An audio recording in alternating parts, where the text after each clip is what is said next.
করতে এক বয়স্ক চা বিক্রেতা তাদের দিকে এগিয়ে আসলো তাদের এই অবস্থা দেখে, আর তাদেরকে এমন একটা কথা বলল যেটা এর আগে তারা জানতো না।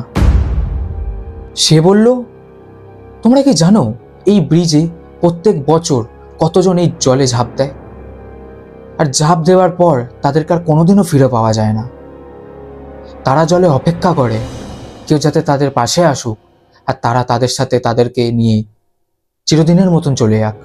প্রত্যেক শীতে নদী যখন শান্ত হয়ে যায়, কুয়াশায় যখন ঢেকে যায়, তারা আরও এই জিনিসটার প্রতি শক্তিশালী হয়ে যায়।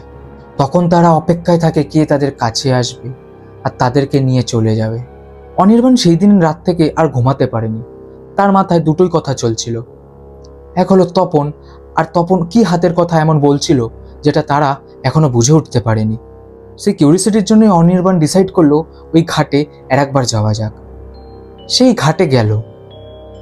ঘাটে যাওয়ার পর দেখলো চারিদিকে নিস্তব্ধ, কেউ নেই, কুয়াশা দূর দূর অব্দি, ঠান্ডা, জলের খালি আওয়াজ হালকা।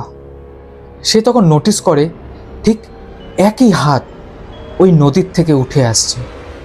সেটা দেখার পর অনির্বাণের ভয় হাত পা কাঁপতে শুরু করে দিল। ওই ঠান্ডায় ওর গা থেকে ঘাম ঝরতে শুরু করে দিল। তখনই সে অনুভব করে যে তার পাটা যেন কেউ ধরে নিয়েছে। এসব হতে হতেই সে অজ্ঞান হয়ে যায়।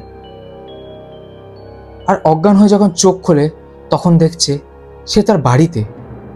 অনির্বাণ আজও জানে না সেই ঘাট থেকে বাড়ি অবধি কি করে আসলো, বা কেই বা নিয়ে আসলো, বা কারাই নিয়ে আসলো।